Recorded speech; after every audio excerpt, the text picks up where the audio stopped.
Hello and welcome to the Devoted Outdoorsman's podcast. Okay, podcast listeners, here we are today with Matt Willis. He is one of the 31 people that harvested a 200-inch whitetail in the state of Oklahoma this year. Matt's going to start this podcast off talking a little bit about how he got hooked on the outdoors, and we're going to go from there. So it's up to you, Matt. Here we go, man. I would have to say I actually got into the outdoors. Typically, most kids grow up when their father or, family, introduce them into the outdoors. And my father actually didn't hunt. He was not an outdoorsman.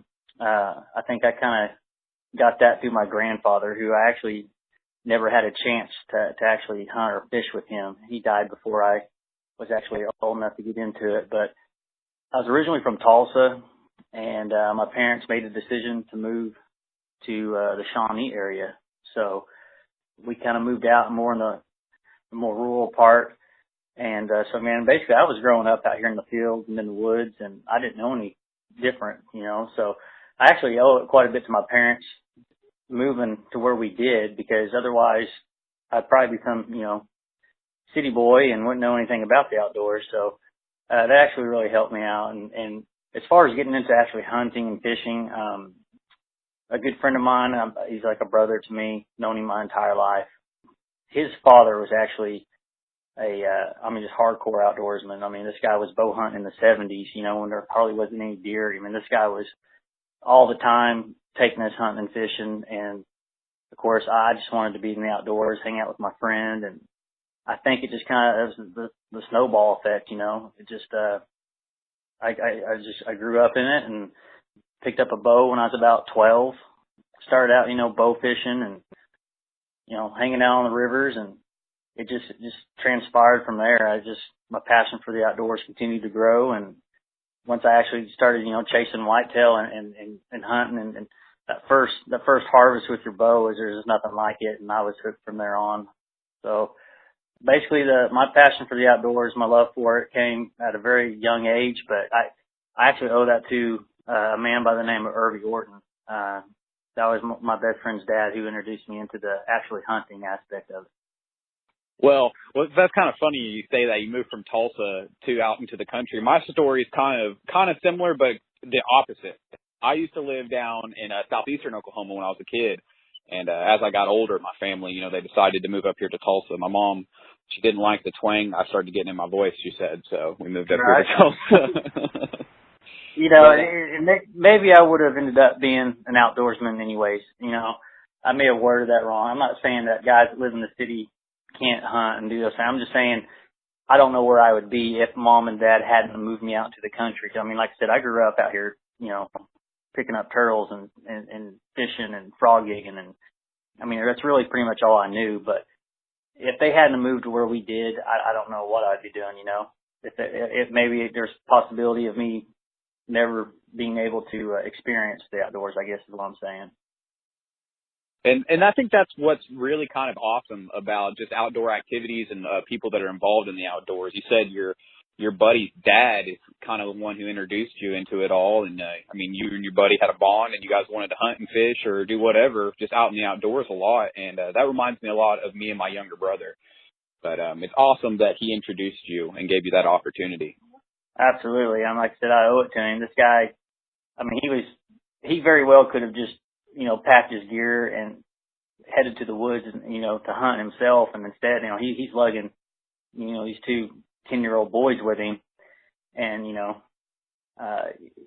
took the time to actually, help us hang a stand or set up a blind. And, he gave us that opportunity. We weren't all that successful, when we were that young, but it was about being out there and learning about it, and he taught me a lot. And, I have to say that's really where the turning point was for me, is once I got to that, 14, 15 years old, I kind of grasped, I started kind of just taking what I had learned, instead of just going out there and going through the routines. I actually started, wanting to learn, whitetail, how they act, what they do, how to beat them. I started playing the wind and looking at pinch points and trying to figure out, it's a chess game.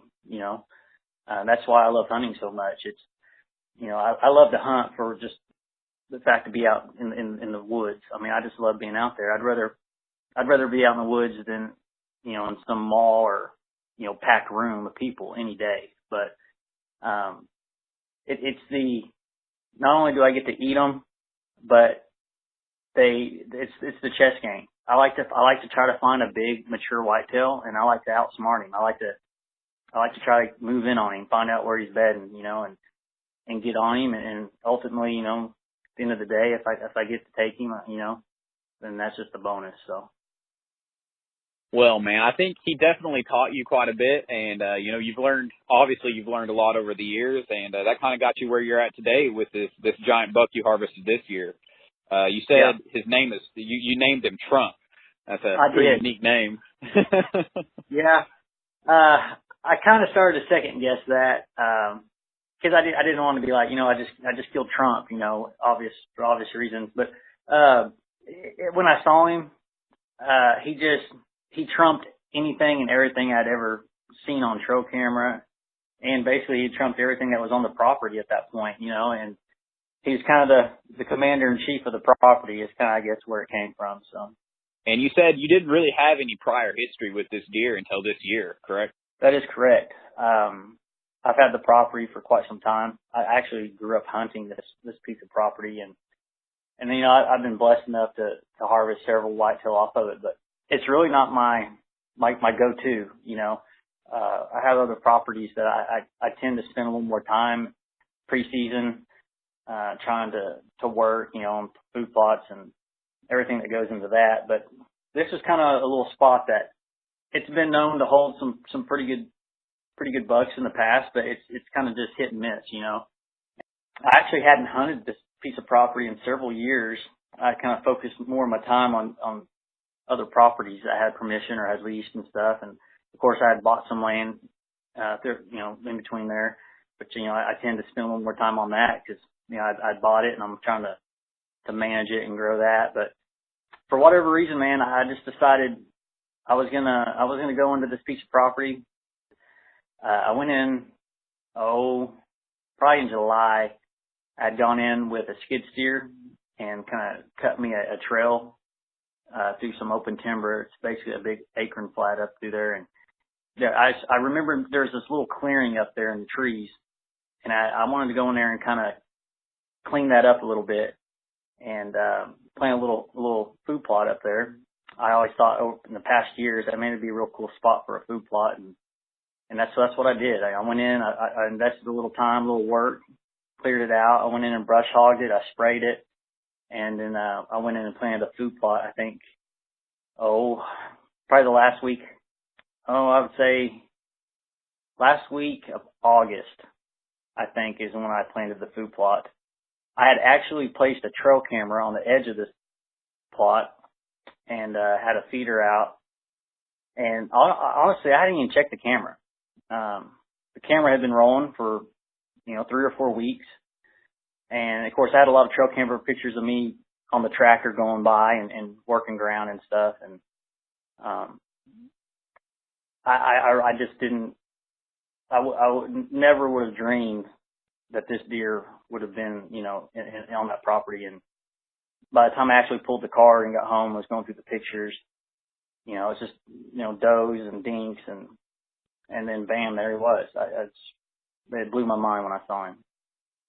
So what was your first impression? Like when you saw it, did you have to double take and look back at it and make sure it was real, or what was your first impression when you saw him? Well, like I said, I'm flipping through the pictures, right? And like I said, it's just a bunch of does and a bunch of little basket rack bucks. And I'm excited that the deer are starting, whenever time you plow up dirt, it's just like a magnet for deer. They want to come and they're curious animals. And so whenever I plow dirt, I always get a lot of pictures of deer around it. And so I'm looking through these pictures and it's just nothing out of the ordinary. It's just a normal. And the first picture of him, he's actually in the middle of the frame. There's a little 6-point. Little 6-point, probably a 1.5-year old deer. And so when I flip to that picture, that's what I see first is this little buck standing in front of the camera. I noticed something in the background of the picture, and of course I have to take a double take. And when I actually see what's standing back there, man, I had to pick my jaw up off the ground. I was just shocked. I immediately knew this deer was special when I saw him.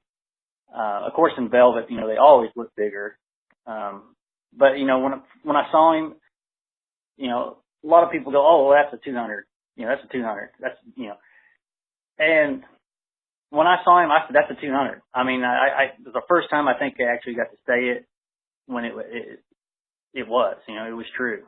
I knew he was going to be real close to it. So definitely shocked. And, of course I couldn't help. I didn't want to send the picture just to anybody for reasons because, I know there's hunting pressure around that area. And I just didn't want to broadcast, and throw it on Facebook. Look at this deer I got and this is where he's at.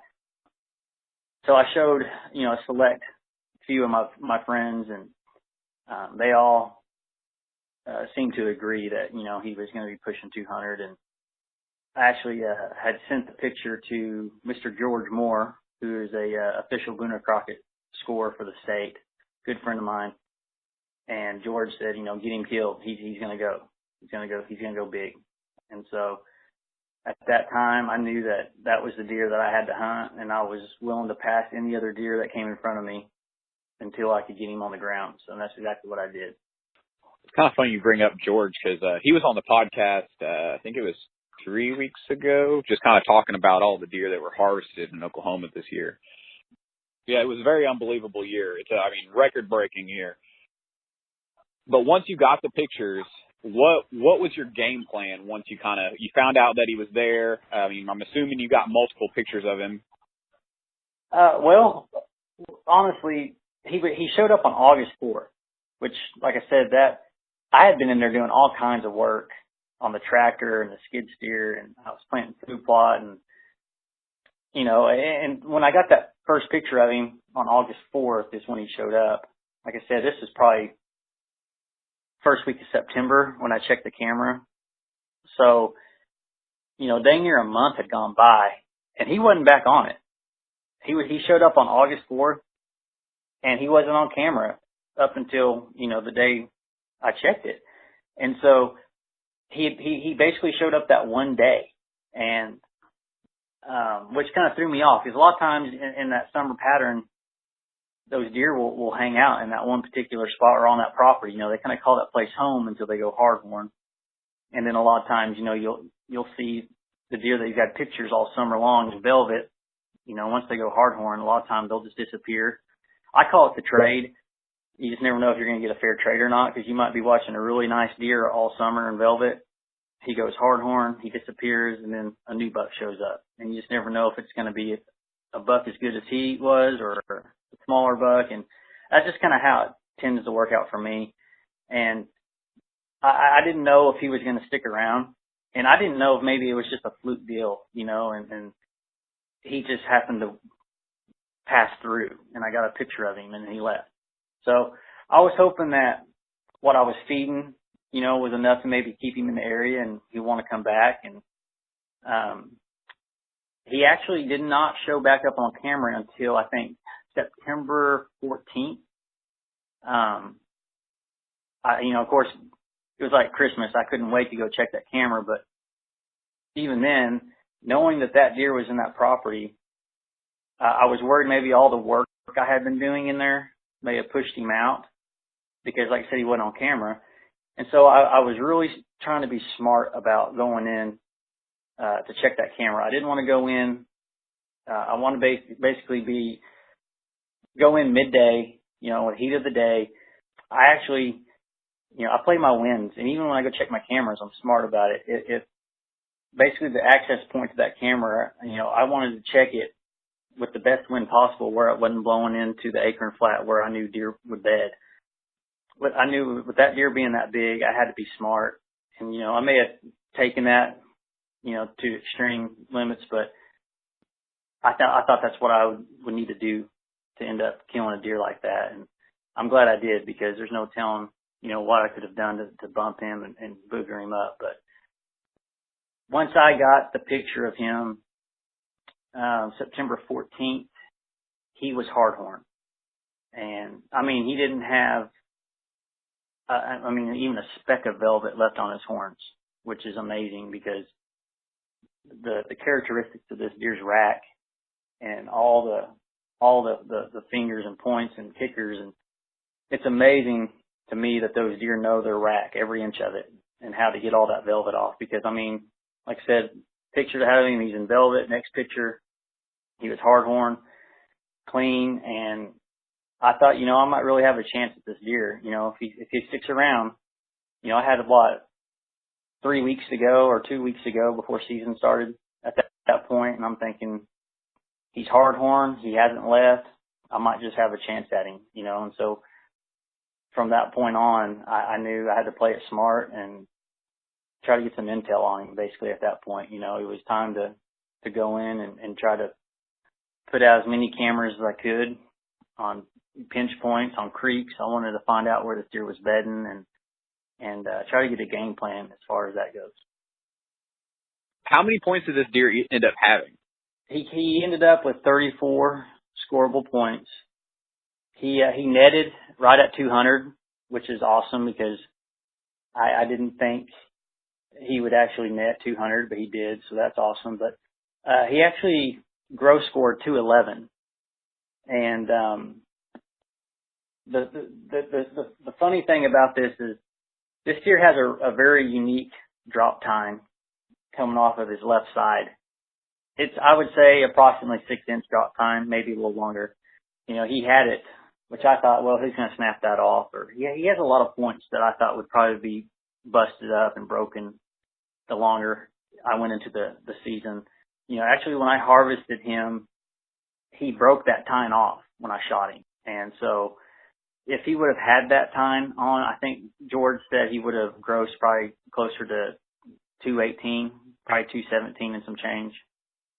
But since he had snapped that off and I was unable to locate it, we weren't able to be able to score that in. So, well, either way, he's still a giant, and right, yeah. Definitely once in a lifetime buck. Absolutely, and I'm not complaining at all. So, I have a little more story as far as the drop time goes, but I can get to that, here after a while. All right. So, from what'd you say? It was September 14th was when you got that picture. From then to when was the next time you saw him or had camera pictures of him? I want to say once October 1st rolled around, I started bow hunting. I'm a tree stand guy. I like to hunt out of off the ground. This area only had a couple of trees to pick from, and they weren't the best of trees for winds. And so, I was trying to think outside the box, and I moved a ground blind in and brushed it in, and I started hunting pretty hard out of that ground blind with a south wind, which is what we normally have during that time of the year.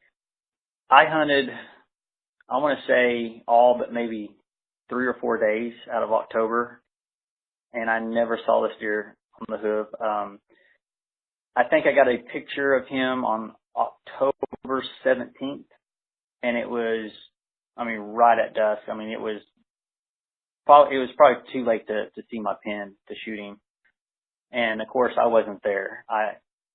The one time he shows up, of course I wasn't in the blind, but it just kind of seems how it always works out, but I think at that point I knew I had a pretty good chance of having a run in with this deer as long as I continued to hunt smart, play my winds, and just not get burnt out, because throughout that time I was passing a lot of deer. I'd passed some bucks that normally I probably would have shot with my bow, 130-inch deer.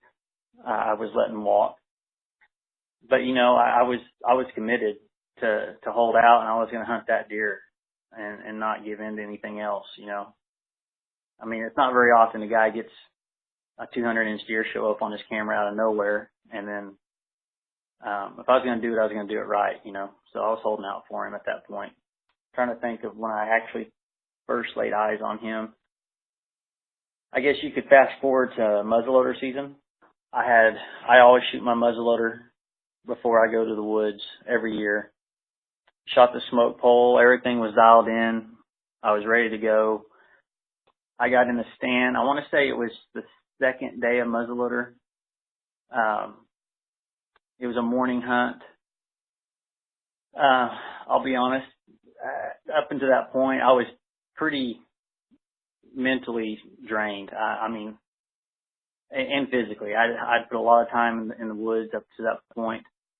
I was getting kind of frustrated, because he was showing up and then he would disappear for like 2-3 weeks at a time. And so I started to gather that maybe he wasn't living on the property. He was living on a neighboring property and just kind of showing up. And so I just had to stick with my plan and keep hunting hard and keep putting time in the stand. And that morning I was muzzleloader hunting. I want to say it was just maybe 30 minutes after daylight.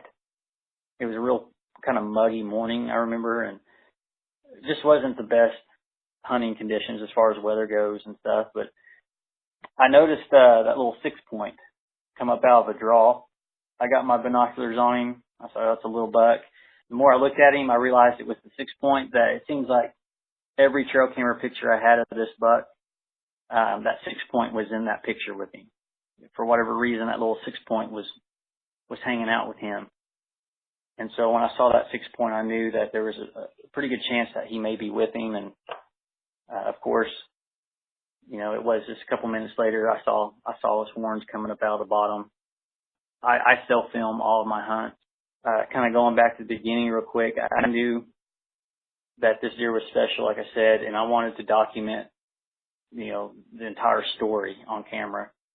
And I've been filming my hunts for the past probably 7 years now. I've had a lot of hunts on TV with shows and stuff, and it's something I love to do. It's just a passion of mine to document everything, and I love being a videographer as well as a hunter. So self-filming is not the easiest thing to do. It's kind of a challenge, and that's what I love about it. So I take my camera to the woods every time I go, and of course I'm messing with the camera, and I get him in frame, get him focused. I'm thinking, man, it's finally going to happen. I can't believe he's even standing in front of me right now. And, you know, I cock the hammer back, take a deep breath. I take my time. I settle the crosshairs on the shoulder. At that point, he's about 90 yards. I squeeze it off, and it's just a puff of smoke, and it looks like a Roman candle blowing out the end of my barrel. So to this day, I don't know what happened. My buddies have accused me of not loading my muzzleloader.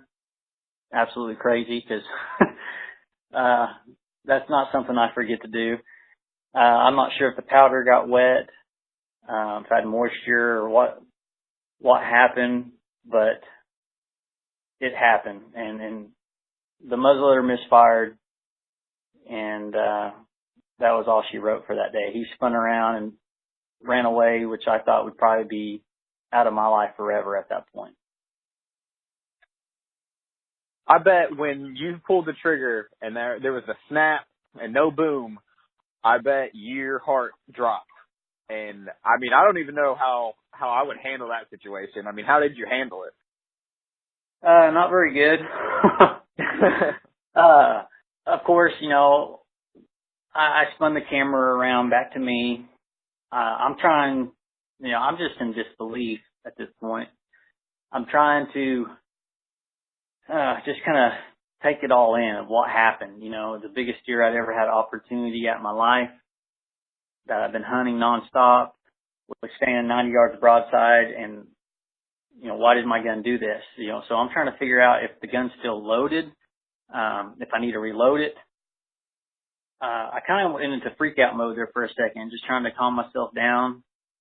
I was just defeated, man. I felt sick to my stomach because, you know, realistically, most guys can hunt their entire lives and never have an opportunity at a deer like that. And so for me to even have the opportunity at a shot at that deer was huge to me. I mean, I've always dreamed about making the 200 club, you know, and you know, given I didn't know what this deer was going to score at that point in time, I just knew he was the biggest deer I'd ever hunted. And, you know, it really kind of put me in a bad place mentally for sure. I remember calling my wife. She was at work and she sees the phone ringing, that early in the morning. She knew I'd got up and went hunting. She answers the phone like second ring and she's excited.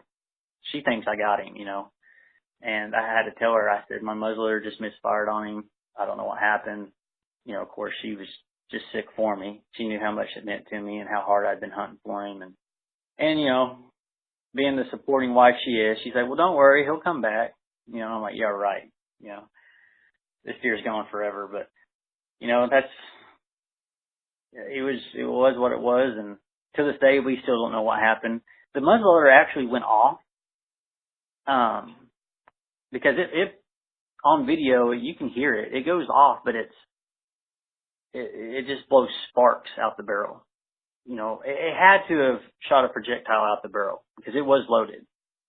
I kind of debunked my friend's theory of me just putting, powder in the barrel, not loading a power belt or whatever. But I debunked that with when I pulled my gun up to my stand, I attached it to my drawstring, and I always was taught, you pull your rifle up, barrel down, not up towards you. And so if I would have not loaded it, the 50 grain powder pellets that I used would have just slid right out the barrel. Otherwise, I just would have got a cap pop. The theory of me not loading the gun has been debunked, but it just at that point, I hated muzzleloaders at that point. I think I swore I'd never hunt with one ever again because it just cost me the best year of my life. At that point, I had to just make a decision to stay positive and keep hunting, and that's what I did. Well, so you had that encounter with him, and unfortunately, you weren't able to harvest him on that day for malfunctioning reasons. When was the next time that you saw him? Was the next time you saw him the day that you harvested him, or were there times in between where you saw him? Well, after the muzzleloader mishap, I went ahead and finished out muzzleloader. I went home and shot my gun. It went off perfect. Just, that's just how it works for me. But I continued hunting through muzzleloader. Never saw him. At this point, I had several cameras on the property, and I was trying to check them to and from stand sits. So I was minimizing my foot traffic in the area. And so I was kind of back to square one. Did I run him off for good? Is he still on the property? Is he coming back? I had no pictures of him. At that point, I'm like, look, I've been in here a lot. Even though I'm hunting my winds right and things like that, I just needed to give the property a little break.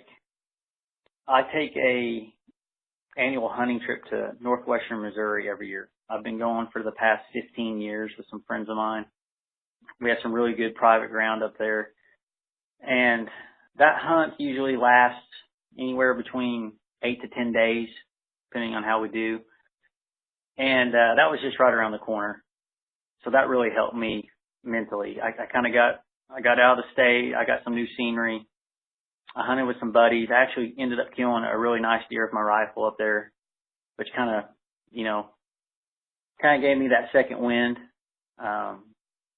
And so by the time I got home, it was mid-November, and I was kind of over the muzzleloader thing mentally. Look, it happened. I got to get back in there and keep hunting. He's still alive. I got home, and man, I picked up my bow and I went straight back to the woods, started hunting, and I was extremely happy. When I got back from my trip to Missouri, I checked one of my cameras, and he was on it about 30 minutes before dark, which I was really happy about the fact that he was in daylight, because the majority of the pictures I had of him were at night, other than the velvet picture on August 4th, and then my encounter with him that morning with muzzleloader. It was the only times I'd seen him in daylight. So I was excited about that. I knew I had another shot at him, And by that time, rifle was rolling around, and I knew if I was going to get him killed, I needed to kill him pretty quick, because you know how it is with rifle. I mean, there's a lot of people out in the woods during that time, and this deer could very easily, you know, cross county road and go to a neighboring property, and someone else end up killing him. And you know, that's the one thing I was more worried about. Is him getting off on somebody else and them getting a crack at him, because it's not often a guy gets one shot at a deer like that, but then to get a second, I knew my odds were pretty low. But the fact that he was back in there in daylight, I knew if I put the time in, it would happen. So at that point, my grandmother had passed away actually when I was on my Missouri trip. I think it was like the last day I was there, I got the call that she had passed away. And so they had to push the funeral back longer than normal for family to get into town and things of that nature. I got to hunt opening day a rifle, and I planned on taking some snacks. I was going to sit all day long. And at 11 o'clock that morning, I got a visual of him. He was up on a hillside. He had a little buck with him, and they were just kind of browsing around up on this big hillside with this little short scrub brush kind of stuff in between me and them. I got a range on him at 219 yards, and I got the camera on him, got him in frame, and I actually had my crosshairs on him, and there was just so much little brush in between me and him. I chose not to shoot at him. I knew that if I tried to push around through there and I wounded him and didn't find him, or if I hit a tree, that would probably be the last, nail for me. I mean, it was either shoot or wait, and I elected to wait. And I just didn't want to take an unethical and marginal shot on him. So I ended up passing him. I hunted until dark that day. Didn't see him that evening.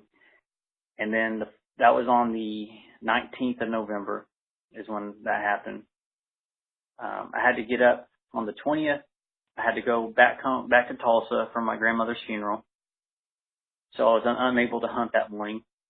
Went up and went to the service. Of course, it was, nobody enjoys a funeral.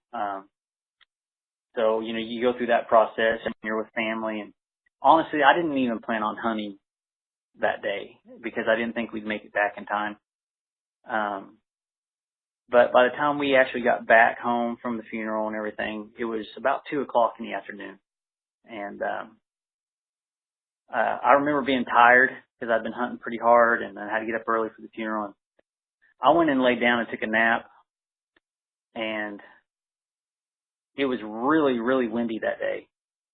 I think the wind was blowing 25, 30 most of the day. And my wife came in and woke me up from my nap, and she said, "Hey, are you going to go hunting?" And I said, I don't feel like it. It's just kind of been an emotional day. I'm kind of tired. And she's like, "Well, if you don't go, he's going to show up." And I was like, "Yeah, I doubt it." She's like, "Well, you saw him yesterday. You need to go." I mean, here's my wife telling me to hunt, which is, usually the opposite for most guys. But I laid there and I thought, you know what, she's right. I'm going to go. And I knew I was going to get out there late because I was already kind of behind. It was already 2 o'clock. So I get my gear together, and by the time I get there, it's like, 3-something o'clock. And I get up in my stand, and I'm looking at my weather app, and it's telling me the wind's supposed to pretty much die down to about 5 miles an hour the last hour of daylight. And I'm thinking, well, if this wind will die, it might turn out to be a pretty good evening. And sure enough, 5 o'clock rolls around. I had to watch a little doe and a little buck kind of chase her around up until that point. My phone buzzed, and I looked down to my buddy. He's like, "Hey, have you seen anything?" I said, "I saw a doe and a little buck." and he was actually hunting not too far from me. I think by the time I put the phone back in my pocket, I happened just to kind of just look off to my right, and it was, I think, 5:04. There he is. He's just standing there. I was just absolutely shocked. Threw me off guard because he's standing up on this hillside to my right. I'm estimating him about 100 yards. He's by himself. I have like another hour left of daylight. He's just standing up on this hill, and he's just, I mean, it was just an awesome sight. I mean, the sun was starting to get kind of low in the evening, and his horns were kind of shining. I mean, he was just beautiful standing there. And my buddies kind of give me, slack about taking the time to get the camera turned on and everything, because they're like, man, I would have shot him as soon as I saw him. And I'm like, well, I wanted to document this whole journey. And so I actually had time to turn my GoPro on for my second camera angle. I got my big camera turned on, get zoomed in on him. And, I noticed he's looking at that doe that I was watching earlier. She was back behind me, kind of feeding around in some timber, and he was locked in on her. So I knew I had time because he was watching her. And man, he stood there long enough for me to get my gun up on my shooting stick, and I got him on camera and squeezed a shot off. I knew it was money. As soon as it hit, I heard it whacking. He made it maybe 50 yards before he started to kind of go down a decline there into a bottom, went behind a big cedar tree. Lost sight of him, and of course I turned the camera around and get my reaction of me talking and everything. I had all these emotions coming. I mean, it was just like the weight had been lifted off of me. I finally got it done, and of course I couldn't help but go back and watch the playback just to make sure. And I put it in slow motion. I saw the back right there behind his shoulder ripple once the round hit him, and I knew it was a done deal. So at that point, I hurried up and got down, got my gear together, and kind of collected myself. And I wanted to get down there and get some recovery footage, when I still had some daylight. I got down and did my recovery, and it was at that point when I noticed his drop time had been snapped off, which at that point in time, I was so happy that I was actually, sitting behind this deer. I didn't care about it. I was like, it is what it is. But it wasn't until we got back home, and it was like, I had buddies showing up. I think I had like 11 or 12 buddies of mine at my house that night coming to look at him. I mean, they all knew I was chasing this deer, and they were all supportive, and they couldn't wait to come over and put their hands on him and, pat me on the back and give me hugs. And it was just a big celebration, man. It was awesome. But it wasn't at that point until we all went in and put it on the big screen to watch the hunt. Everybody wanted to see how it unfolded. And as he's standing there, we all noticed he has that drop time, just up to the moment I shot him.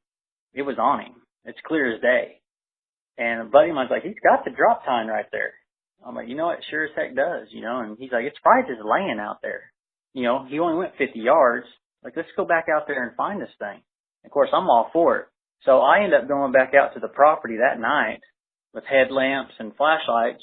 And we're on our hands and knees crawling around looking for this broken off drop time.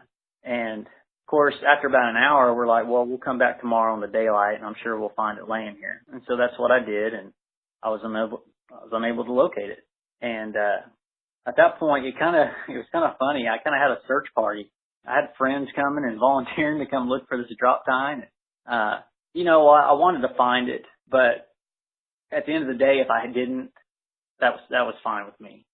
It wasn't until George Moore told me that if I find it and it's an exact match, and of course I had the video to prove he had it when I shot him, he could actually add that time into the score. That kind of lit a fire under me to find this time, because it just didn't make sense why we couldn't find it. So at that point, we went into full search mode. I had 2 different shed dogs come out. Neither one of the dogs located it. I took a weed eater to the area where he was laying when I found him. I cut down all the grass, trying to make it shorter where we could see. That thing was pretty much bare dirt by the time I got done. And until this day, the time is still missing. We have no idea where it would have went. There's pretty much been every theory you can think of where this tine went and how.